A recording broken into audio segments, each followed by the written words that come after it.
Eh bien, salut tout le monde! Les amis, c'est Fantomasque et aujourd'hui nous nous retrouvons pour une toute nouvelle vidéo. Et aujourd'hui, je vais vous montrer comment overclocker votre écran sur n'importe quel chip d'écran.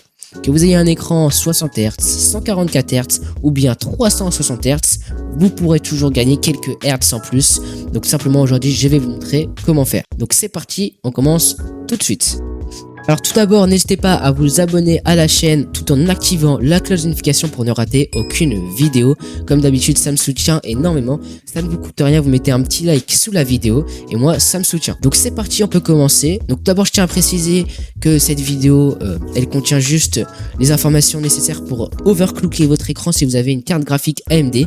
Si vous aurez une carte graphique RTX, enfin Nvidia, vous ne pourrez pas tout simplement overclocker votre écran avec cette vidéo. Tout simplement, aujourd'hui, je vous montre avec une carte graphique AMD. Donc tout d'abord, vous allez devoir installer l'application Radeon Software. Donc vous marquez ceci dans le moteur de recherche et là vous allez cliquer simplement sur le tout premier lien. Et là vous allez apparaître sur cette petite page et là vous allez cliquer sur Download Now. Et une fois que vous avez cliqué sur ceci, vous allez cliquer sur Download Now, vérifiez bien que vous avez un système d'exploitation Windows 10 ou Windows 11. Normalement, il n'y a pas de problème. Donc vous installez et vous ouvrez le fichier et après vous suivez toute la procédure d'installation de l'application. Donc une fois que vous avez installé l'application, il vous suffit de la lancer. Donc c'est parti. Donc une fois que vous avez installé l'application, vous allez sûrement apparaître sur cette page.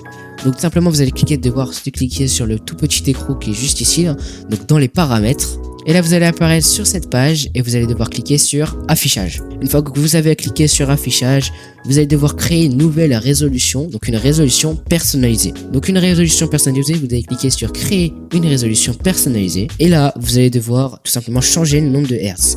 Donc vous allez devoir le mettre le nombre de Hertz que vous voulez. Par contre attention à ne pas abuser. Par exemple moi j'ai un écran 144 Hz.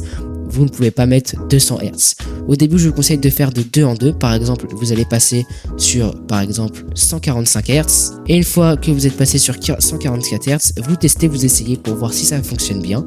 Donc, vous cliquez sur créer. Donc là, ça va vous faire un peu un bug d'écran, mais ne vous inquiétez pas, tout va bien. Et là, vous testez si ça fonctionne bien, si tout est fluide, si tout va bien. Et surtout, s'il n'y a pas de pixels sur votre écran. Si votre écran commence à faire beaucoup de pixels et que ça ne fonctionne mal, simplement, vous revenez sur une résolution sur des Hertz en moins.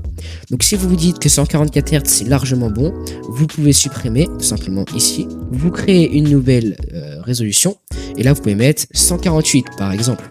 Et là de même vous vérifiez si tout fonctionne bien et si tout fonctionne bien, vous pouvez encore une fois supprimer et vous créez une nouvelle résolution. Vous pouvez mettre 150 Hz. Vous regardez si tout fonctionne bien et si tout fonctionne bien, et bien tout simplement vous pouvez faire pareil, on supprime, on en crée une nouvelle. Et là on peut mettre 152 Hz. Si tout fonctionne bien à 152 Hz, vous pouvez tout simplement encore une fois supprimer et vous en créer une nouvelle. On va mettre 154 Hz. Et là, ils nous disent un message, ils nous disent les paramètres de résolution personnalisés ne sont pas compatibles avec cet affichage. Reconfigurez vos paramètres et réessayez. Donc simplement ce message, il vous dit tout simplement que vous êtes allé trop loin et que l'écran ne peut pas supporter un tel taux d'affichage. Donc là, vous cliquez sur OK et là, du coup, vous pouvez rester sur 152 Hz. Ça suffira largement, sinon l'écran ne sera pas capable d'afficher ça. Alors moi, je vous conseille surtout de tester en jeu parce que par exemple, là, vous ne pouvez ne pas avoir de bug. Mais si, par exemple, vous allez jouer à un jeu, vous essayez votre jeu et si vous n'avez pas de bug, c'est-à-dire si vous n'avez pas des pixels mal formés, des affichages mauvais ou des taux de rafraîchissement qui baissent d'un seul coup, et bien simplement ça veut dire que c'est bon, l'écran peut supporter cela. Alors attention parce que de mettre votre écran à un taux de rafraîchissement plus élevé, ça diminue un petit peu sa durée de vie, mais ce n'est pas très inquiétant. Donc voilà les amis, c'est déjà la fin de cette vidéo. J'espère qu'elle vous aura plu et apporté beaucoup d'informations et de conseils. Et moi je vous dis à plus pour des prochaines vidéos.